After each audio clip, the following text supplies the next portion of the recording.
भद्रं कर्णेभिः शृणुयामदेवाः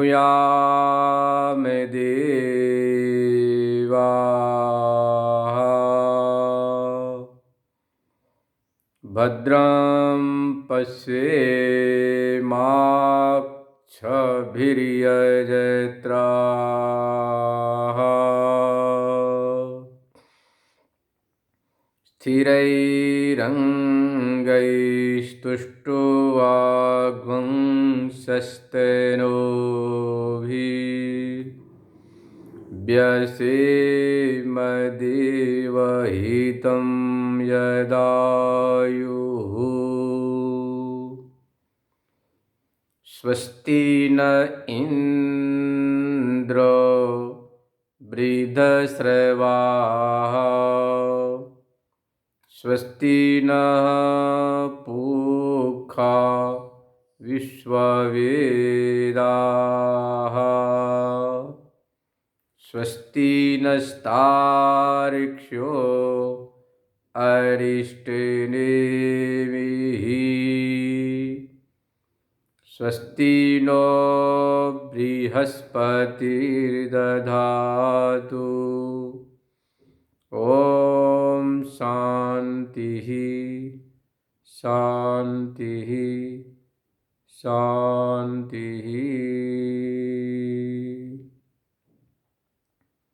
पतित पावनी कलुष भंगिनी माँ गंगा के तट पर समस्थित विद्यालोक न्यास हरिद्वार से आप सत्संग स्वाध्याय श्रवण कर रहे हैं, जिसके नाम का स्मरण श्रवण भी पुण्य को देने वाला होता है। ऐसी माँ गंगा के गोद में बैठकर आप श्रवण कर रहे हैं। तो आज का विषय श्रीमद् भगवद गीता के 2 अध्याय का 64 श्लोक। राग द्वेष वियुक्तैस्तु विषयानिन्द्रियैश्चरन् आत्मवश्यैर्विधेयात्मा प्रसादम् अधिगच्छति। राग द्वेष वियुक्तैस्तु, भगवान कहते हैं राग द्वेष से जो रहित है। इसके पहले जो प्रसंग था मत्परः, आपको बताया था भगवान ने इस श्लोक में 61 श्लोक में कि तानि सर्वाणि संयम्य युक्त आसित मत्परः वशीयस्येन्द्रियाणि तस्य प्रज्ञा प्रतिष्ठिता। जो मत पर है, भगवान के परायण है, उसकी इंद्रियां बस में हो जाती हैं। जिसकी इंद्रियां बस में हो जाती हैं वह कैसा होता है? तो राग द्वेष वियुक्त, राग द्वेष से रहित होता है। तो राग द्वेष वियुक्तस्तु विषयानिन्द्रियचरन्, और इंद्रियों से विषय का व्यवहार करता हुआ आँख से रूप देख रहा है, कान से शब्दों को सुन रहा है ना, हाथ से लेन देन व्यवहार संपादन कर रहा, मुख से बोल रहा, पैर से चल रहा, सारा व्यवहार संपादित करता है। पर व्यवहार संपादित करते हुए भी वह असंग रहता है। असंग नाम है परमात्मा का। असंगो ही अयम पुरुषः नहीं संगेन सज्जते। वह जो पुरुष है परमात्मा है, असंग है। और असंग पुरुष कभी भी किसी भी देश काल अवस्था व्यवस्था क्षेत्र आदि से आसक्ति नहीं करता, मतलब कि रंग नहीं चढ़ता है, निर्मल रहता है। तो राग द्वेष से जब व्यवहार करते हैं तो आपके अंतःकरण में कालुष्य आता है। वही बात यहाँ भगवान बता रहे कि राग द्वेष से रहित, जो मत पर है, भगवत परायण है, जो भगवान स्मरण में, नाम जप में लगा हुआ है, वह राग द्वेष से रहित होकर इंद्रियों से विषय का व्यवहार तो करता है। आत्मवशी, सारी इंद्रियां उसके बस में हो जाती हैं। विधेय आत्मा, आत्मा अंतःकरण, अंतःकरण का वह नियंता हो जाता है। प्रसादम अधिगच्छति, उसका अंतःकरण शुद्ध हो जाता है। यहाँ प्रसाद का निर्मल्य, शुद्ध हो जाना। विचार करें, सर्वानर्थस्य मूलमुक्तम विषयाभिध्यानम अथेदानी मुक्त कारणम इदम उच्यते। सारे अनर्थों का जो मूल कारण है वो विषय का चिंतन है, यह बात बता दिया गया। अब इस श्लोक में यह बता रहे कि मोक्ष का कारण क्या है। अनर्थ का कारण है विषय का चिंतन। तो अनर्थ का जो कारण विषय का चिंतन क्यों होता है? क्योंकि राग द्वेष से व्यवहार करते हैं। राग मतलब किसी चीज को देखते हैं, जब अच्छा लगा, मन को भा गया, पसंद आ गया, तो आप उसमें लग गए। आप बोलते ना, मुझे बहुत अच्छा लगता, मुझे ये बहुत पसंद है, इसलिए मैं करता हूँ। आप कर्म तो कर रहे, पर क्यों कर रहे? आपको अच्छा लग रहा, आपको पसंद है, सुंदर लग रहा है। यह जो आप कहते हैं अच्छा लग रहा है, तो राग हो गया। आप कहते हैं मन बहुत बुरा लग रहा, खराब लग रहा, इसलिए मैंने इसको छोड़ दिया, करना बंद कर दिया। राग द्वेष पूर्वक इंद्रिय का व्यवहार कहा जाएगा।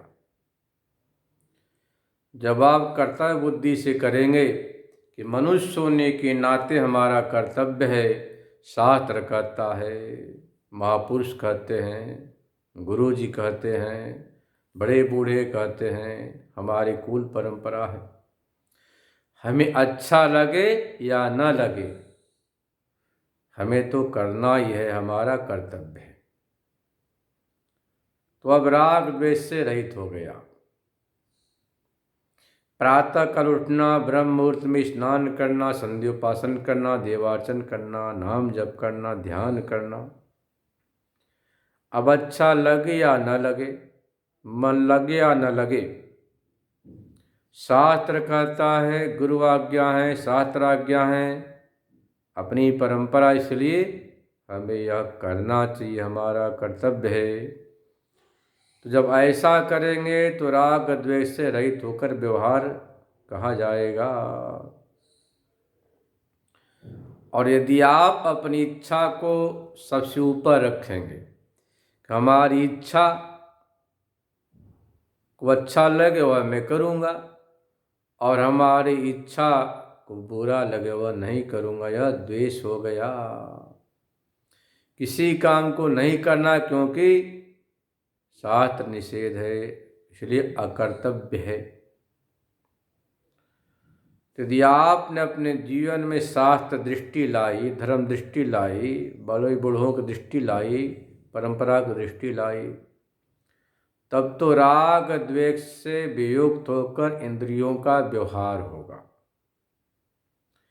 और जब राग द्वेष से रहित होकर इंद्रियों से व्यवहार करेंगे, व्यापार करेंगे, तो अंतःकरण शुद्ध होगा। जब आप अपनी इच्छा का नियंता हो जाएंगे, हमारी मर्जी, हमारी इच्छा करो या न करो, यह भाव है, तो आप राग द्वेष के अभी आप कीचड़ में पड़े हुए हैं। पंदसीकार ने बड़ा सुंदर एक दृष्टांत दिया कि रागो लिंग बोधस्य चित्त व्यायाम भूमिशो कुतो साद्वलता तत्र यस्याग्नि कोटरे तरौ। पंचदशीकार कहते हैं कि रागो लिंग बोधस्य, जो राग है अज्ञान का लिंग है, कारण है, चित्त के भ्रमण का, भटकने का कारण है।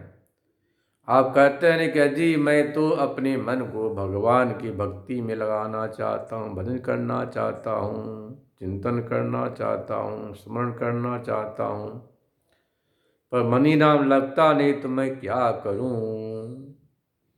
आप मन को लगाना चाहते हैं, प्रयास करते, कोशिश करते, पर मन लगता नहीं। क्यों नहीं लगता? क्योंकि चित्त में राग है, और जहाँ पर राग बुद्धि होती है वहीं पर चित्त भटकता है, भ्रमण करता है। दृष्टांत दिया, किसी बहुत बड़े पेड़ के कोटर में आग रख दिया। अब आग रखने से धीरे धीरे झुलसते झुलसते सूख जाता है, सुलगते सुलगते झुलस जाकर सूख जाता।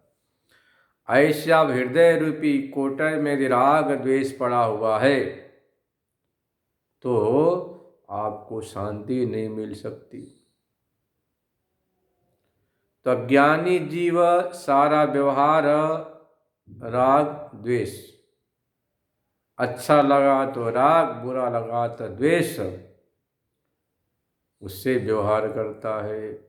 और जो ज्ञानी है, जो मत पर है, भगवत परायण है, वह अपनी इच्छा को नहीं बल्कि भगवत इच्छा को, शास्त्र दृष्टि को ऊपर रखता है कि हमारा कर्तव्य है, हमें यह काम करना ही चाहिए, ये शास्त्र में निषिद्ध इसलिए नहीं करना चाहिए। इस दृष्टि से वह कार्य को, निषिद्ध कार्य को नहीं करता है और विधेय कार्य को करता है। जैसे प्रातः उठना बहुत अच्छा नहीं लगता है, ठंड लगती है, फिर भी ठंडे से नहाते, गंगा में नहाते हैं, फिर ध्यान करते, जप करते, देवार्चन करते, इसके बाद गृहस्थ हैं तो आप अपनी कमाई का दशांश दान, द्रव्य की शुद्धि अपने कमाई के दशांश दान से होता है। स्नान से तो शरीर की शुद्धि हो गई, मंत्र जप से मन की शुद्धि, स्वाध्याय से बुद्धि की शुद्धि, और जब आत्मचिंतन करते तो आत्मा की शुद्धि, और यह जो काल से शुद्धि होती है पृथ्वी आदि की, और द्रव्य की शुद्धि का दिया दान, द्रव्य शुद्धि। जो आप कमाई करते हो तो उस कमाई में कुछ न कुछ कहने के झूठ सच बोलना पड़ता है। आचार्य ने इस बात को ब्रह्मसूत्र के प्रारंभ में बता दिया। सत्यानृत मिथुनी कृत्य प्रवर्तते अयम संसारिकोयम लोक व्यवहार। सत्यानृत मिथुनी कृत्य, झूठ सच को मिला करके स्वाभाविक ये लोक व्यवहार प्रवर्तित हो रहा, चल रहा। कि जो आप जो धन कमाते उसमें किसी का मन दुखता, किसी की हिंसा होती, कहीं छल कपट करना पड़ता, कहीं कुछ करना पड़ता। तो उस द्रव्य की शुद्धि के लिए, धन की शुद्धि के लिए बहुत जरूरी है दान, दशांश दान। अब दान का करें तो देशे काले पात्रित, देश हो, काल हो, पात्र, पवित्र देश हो, गंगा इत्यादि, काल, एकादशी, अमावस्या, महाशिवरात्रि, सोमवार आदि काल, पात्र अच्छा।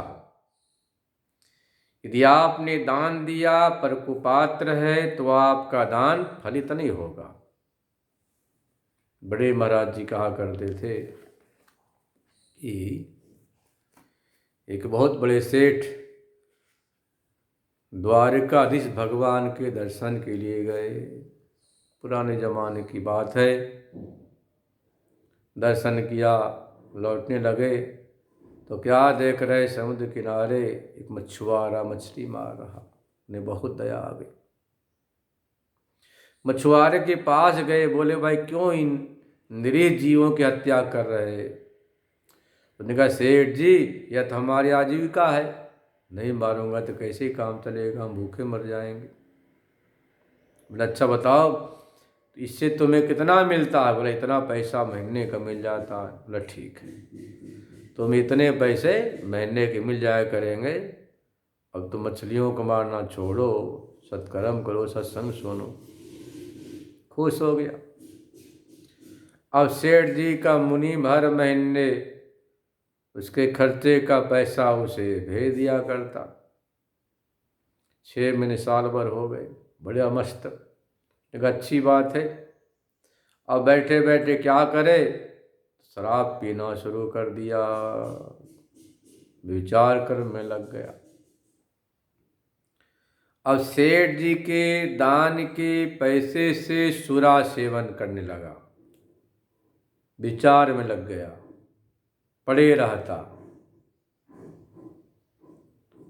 अब इधर क्या हुआ कि धीरे धीरे सेठ जी का जो व्यापार था, दुकान था, मंद होने लगा, गरीबी आ गई। सेठ जी ने कहा भाई वचन दिया हूँ तो उसे तो उतना भेजना ही है, वह तो खर्चा दोनों कम कर नहीं सकते, कटौती नहीं कर सकते। अब उस एरिया में एक अच्छे महात्मा थे, सेठ जी वहाँ के बोले महाराज मैं इतना जो है ना सत्कर्म करता, अपने धन का इतना दान देता, जीवों को बचाता, फिर ये मेरे व्यापार में, कारोबार में इतनी बाधाएं क्यों हो रही?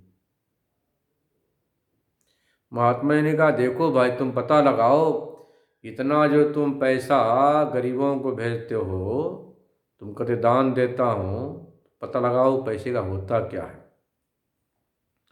मुनि माया पता लगाया तो क्या देख रहा, सब शराब पी के धूत हैं, पड़े हैं।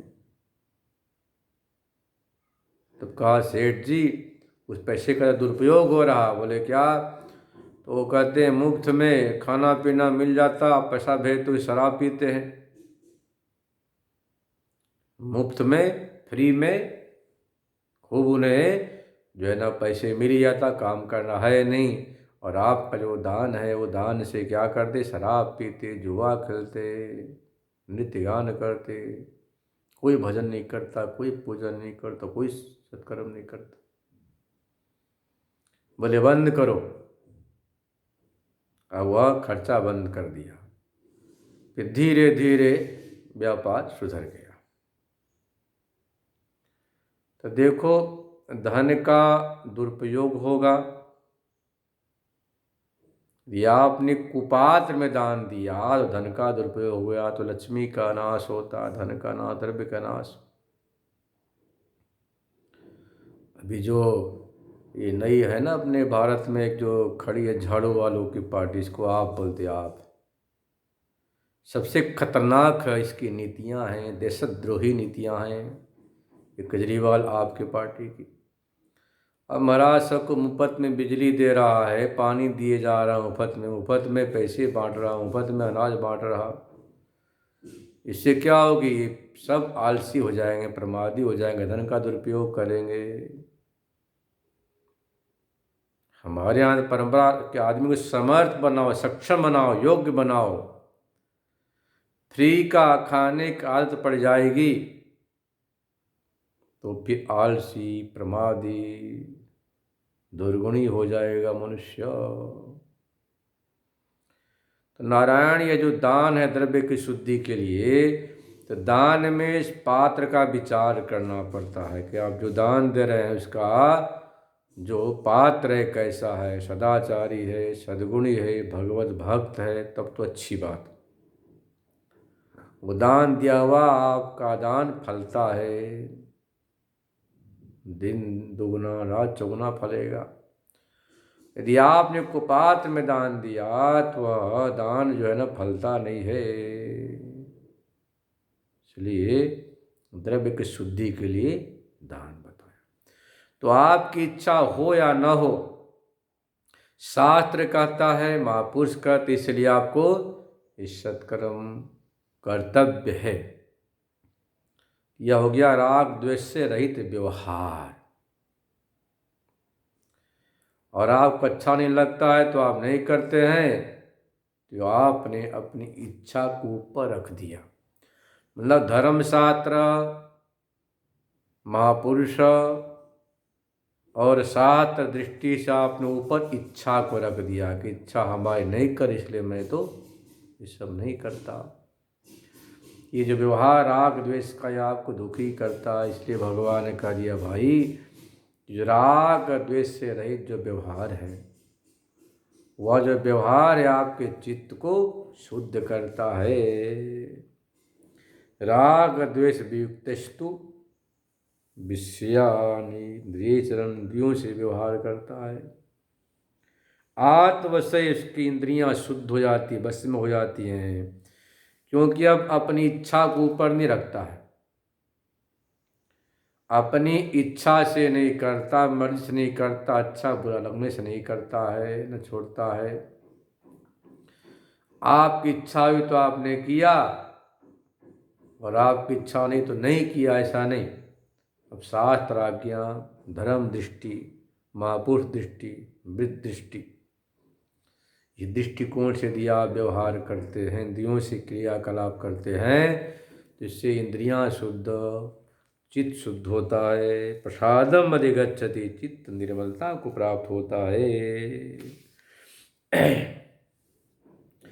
इससे क्या होगा जी? तो कहते हैं प्रसादे सर्व दुखानां हानिरस्योपजायते प्रसन्न चेतसो ह्यासो बुद्धि पर्यवतिष्ठते। जिसका चित्त शुद्ध हो गया, सारे दुख नष्ट हो जाते हैं। भगवान भास्कर लिखते हैं प्रसादे सर्व दुखानां आध्यात्मिकादीनां हानिर्विनाशस्य यति उपजायते। आध्यात्मिक भी है, आध्यात्मिक मतलब शारीरिक, मानसिक, वाचिक जो दुख, आदि भौतिक भूत प्राणी से जो दैविक मतलब जो ये जो होते हैं, जो अतिवृष्टि अनावृष्टि या जो विश्व में युद्ध का माहौल बना हुआ है, मतलब कि चित्त शुद्ध हुआ तो आपको त्रिविध संताप से छुटकारा मिलता है, क्योंकि मन एवं मनुष्याणां कारणम बंध मोक्षयो। पहले कोई बीमारी आपके मन में आती है, यदि आपका मन शुद्ध है, मन निर्मल है, तो वह बीमारी आप प्रभावित नहीं करती है। इसीलिए यहाँ पर कह दिया कि प्रसादे सर्व दुखानां आध्यात्मिकादीनां, सारे दुखों का नाश हो जाता है। स्वस्थ अंतःकरणस्य शीघ्रम विनश्यति लिखा, जिसका स्वस्थ मतलब स्वरूप में स्थित हो गया, जो संसार के चिंतन में नहीं, बल्कि देखो संसार मतलब विषय, संसार विषय का चिंतन करने से पीड़ा होती है, और भगवान के चिंतन से सारी चिंता मिट जाती है। आप ही चिंता करते हैं ना कि हे प्रभु ये हमारा घर कैसे चलेगा, कैसे परिवार चलेगा, बेटे बेटा का भविष्य कैसे बनेगा, सब घर में सही सलामत होना चाहिए। देखो नारायण चैतन्य की व्याप्ति सर्वत्र है, कण कण में है। जब चैतन्य की व्याप्ति सर्वत्र है और उस चैतन्य का चिंतन करते हैं, तो सर्वत्र सभी देश में सभी काल में सभी की समझो कि शांति होती है, कल्याण होता है, आनंद होता है। जैसे मान लो एक नौकर है, अब नौकर दुकान में बैठता है 10 से 4 तक 8 घंटे, खूब सामान बेच रहा है, तो विक्रय करने वाला जो नौकर है वह मालिक की आज्ञा सारा सामान बेचता है, पर शाम को दुकान बंद कर घर गया, कोई मतलब नहीं सामान कितना बिका कितना नहीं बिका। मालिक तो बेचता नहीं, फिर मालिक को चिंता होती है कि भाई इतना माल बिक गया, इतना नहीं बिका। दीपावली का पावन पर्व, इतने माल कम क्यों बिक रहे हैं, ज़्यादा बिकना चाहिए। तो जिसके अंदर मालिक है, जो स्वामित्व भावना, और उससे दुख होता है। अधिक बेचा तो सुख, कम बेचा तो दुख। तो उसमें उसका अहंता है, ममता है कि मेरी दुकान। विक्रय करता तो नौकर है, परंतु नौकर कोई तकलीफ नहीं, उससे तो तनख्वाह से मतलब। ऐसे ही यह शरीर परमात्मा का है, सब उसी का है। हम तो नौकर के समान निमित्त मात्र हैं। प्रारब्ध कर्म अनुसार शरीर मिला है, यह निश्चय हो जाए तो आपको व्यवहारिक जगत में जरा भी पीड़ा नहीं होगी। पर होता क्या, हम इस शरीर के मालिक अपने को मान लेते कि हमारा शरीर है, मेरा मकान, मेरा दुकान, मेरी पत्नी, मेरा पति, मेरे बच्चे। आपके लिए है पर आपका नहीं। आपके पैदा होने के पहले भी ये सब थे। आप जब पैदा नहीं हुए थे तब भी पृथ्वी थी, सूर्य था, चंद्रमा, दिन में सूर्य, रात में चंद्रमा की चांदनी, हवाएं थी, मकान था, दुकान था, घर था, जमीन जायदाद था। और आपके जाने के बाद भी रहेगा। धराधाम में कितने आए कितने गए, कोई अंत नहीं, फिर भी संसार चल रहा, चलता रहेगा। पर आप व्यर्थ का अहंकार कर लेते कि अयम अहमस्मि, यह मैं हूं। क्योंकि ये भी बहुत मजे की बात, सभी अपने को महान और बड़ा समझते हैं। कोई भी आदमी अपने आप को सबसे बड़ा मानता है भी, क्योंकि आप ब्रह्म है। ब्रह्म मतलब बृहत्वात् महत्वात् ब्रह्म, जो सबसे महान बड़ा। पर आप उस अपनी महानता को, बड़प्पन को शरीर से जोड़ लेते, यही पर भूल करते हैं। इसका नाम अध्यास है। आप महान हैं, श्रेष्ठ हैं, बड़े अमृत हैं, आनंद स्वरूप हैं, पर शरीर नहीं। शरीर इंद्रियों को चलाने वाला जो साक्षी चेतन, वह। तो देखो नारायण, तो यह जो हमारा अज्ञान है, नासमझी है, जो हमने अपने आप को 3.5 हाथ वाला मान लिया, देहाध्यास हो गया, इसी को मिटाना है। आप शरीर नहीं, आत्मा है, साक्षी हैं, चेतन है। ऐसा ज्ञान होने के बाद जब आपका चित्त शुद्ध होता है, धीरे धीरे धीरे, तो चित्त शुद्ध होने के बाद जो भी आपके जीवन की पीड़ा है, समस्या है, चाहे कैसी पीड़ा, शारीरिक हो, पारिवारिक हो, भौतिक हो, या अपने पत्नी की, पति की, बच्चे की, भविष्य की, चिंतन होता ना कई बार। भगवान भास्कर दृष्टांत देते हैं बार बार कि कोई व्यक्ति आम फल खाने के लिए आम का पेड़ लगाता है, तो उसे आम का फल तो मिलेगा ही, साथ में इतना बड़ा पेड़ भी मिल जाता है, लकड़ियाँ मिलती है, छाया मिलता है, पत्ते मिलते हैं, फल फूल सब मिल जाते हैं। ऐसे ही यदि आपने जीवन में भगवान का भजन किया तो भगवान की व्याप्ति सर्वत्र होने से सब कुछ हो जाता है। चाहे आपकी कैसी भी इच्छा हो, सारी इच्छा पूरी होती।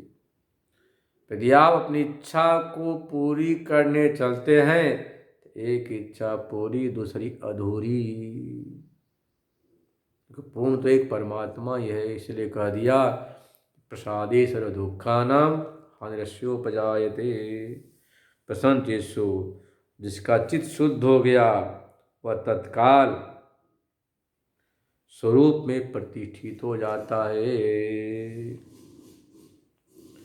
लिखा भगवान भाष्यकार, प्रसन्न चेतसो अवस्थित बुद्धे कृतकृत्यता यतः तस्मान् राग द्वेष युक्त इंद्रिय शास्त्र विरुद्ध सो अवर्तनीय सुयुक्त समाचरेत।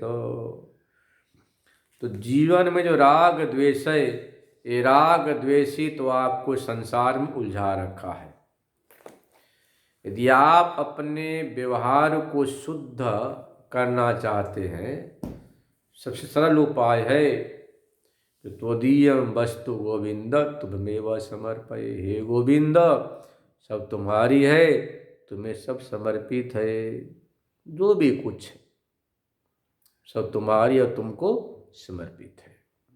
यदि आपकी ऐसी भावना होगी, जिसको बोलते हैं ब्रह्मार्पणम, ब्रह्महवि, ब्रह्माग्नौ, ब्रह्मणाहुतम, ब्रह्मैवतेन गंतव्यम, ब्रह्म कर्म समाधिना। इसकी बहुत महत्ता है। तंत्रा में सर्वत्र, जो गीता का श्लोक है, उद्धृत मिलता है सर्वत्र। सब ब्रह्म है, जो भी कुछ वही है, मैं तो कुछ नहीं और है भी। अरे भाई, आपके शरीर से चित ज्योति निकल जाए थोड़े समय के लिए तो मिट्टी का ढेर हो जाओगे, अपने पराये हो जाएंगे। कहीं ले जाओ, इसको हटाओ, कुछ नहीं रहा, इसको शमशान में ले जाओ। तो शरीर की सत्ता तभी तक जब वह चैतन्य की सत्ता सत्तावान हो रहा है। जब वह भगवत अर्पण बुद्धि से सब भगवान का है, नामा मेरा कुछ भी नहीं है, सर्वत्र भगवत दृष्टि होगी। अज्ञानी जी भगवत दृष्टि नहीं, क्या करता आजकल? सर्वत्र धन दृष्टि, इच्छा दृष्टि, इससे मेरा को क्या लाभ होगा, इससे मुझे क्या फायदा होगा। आज का जो पढ़ा लिखा मनुष्य यही मूल्यांकन करता है, इस काम को करने से मुझे क्या फायदा, मुझे क्या मिलेगा, मेरा क्या सिद्ध होगा। तो वो समझो कि मनुष्य नहीं, पशु है, पशु बुद्धि है वह। जैसे पशु, ब्रह्मसूत्र में आचार्य ने कहा, पशुवादि बीच अविशेषात, हरे भरे चारे को देख प्रवृत्ति होना और डंडे देख निवृत्ति होना। ऐसे ही आपने अपने अनुकूलता देख प्रवृत्त हुए, फायदा देखकर, और फायदा नहीं तो निवृत्त हुए, तो पशु बुद्धि। विवेक बुद्धि वह है कि शास्त्र जो कहता है उसके अनुसार अपने आप को चलने का नाम है कर्तव्य बुद्धि, विवेक बुद्धि। तो हमारे जीवन में यह दृष्टि आ गई, सब परमात्मा का है, परमात्मा यही, इससे बिन कुछ भी नहीं है। ये शरीर जो हमारा अत्यंत प्रिय है, ये तभी तक है जब तक इसमें चित ज्योति है। चित ज्योति चेतन आत्मा के निकलते मिट्टी का ढेर हो जाता है। इसलिए अपने को उसी के चिंतन में लगने से सारी चिंताएं दूर हो जाती हैं। जितना आप अनात्मा का चिंतन करोगे, याद रखो, उतना ही आपको पीड़ा दुख होगा। समझो, ये मनुष्य जितना ही अनात्मा का चिंतन करता है उतनी ही पीड़ा होती जाती है। जितना अधिक आप आत्मा का चिंतन करते हो उतना आपको सुख मिलेगा, शांति मिलेगी, आनंद मिलेगा, परमात्मा के बिल्कुल नजदीक करीब पहुंच जाओगे। लोग कहते हैं कि भगवान का चिंतन क्यों नहीं होता? चिंतन तो होता है, बीच में कामना आ गई। कामना इच्छा न हो तो आप तो परमात्मा स्वरूप है, परमात्मा गोद में बैठे हुए हैं, पर कामनाएं ही आपको भगवान से बहुत दूर ले जाती हैं। इसलिए कहते राग द्वेष वियुक्तस्तु, राग द्वेष से रहित होकर इंद्रियों से विषय का व्यवहार करना, यह तो कुशलता है। और राग द्वेष के अनुसार करना बहुत बड़ी जो अज्ञानता है। शेष कल श्रवण करेंगे। ओम पूर्णमद पूर्णमिदं पूर्णात् पूर्णमुदच्यते पूर्णस्य पूर्णमादाय पूर्णमेवावशिष्यते। ओम शांति शांति शांति।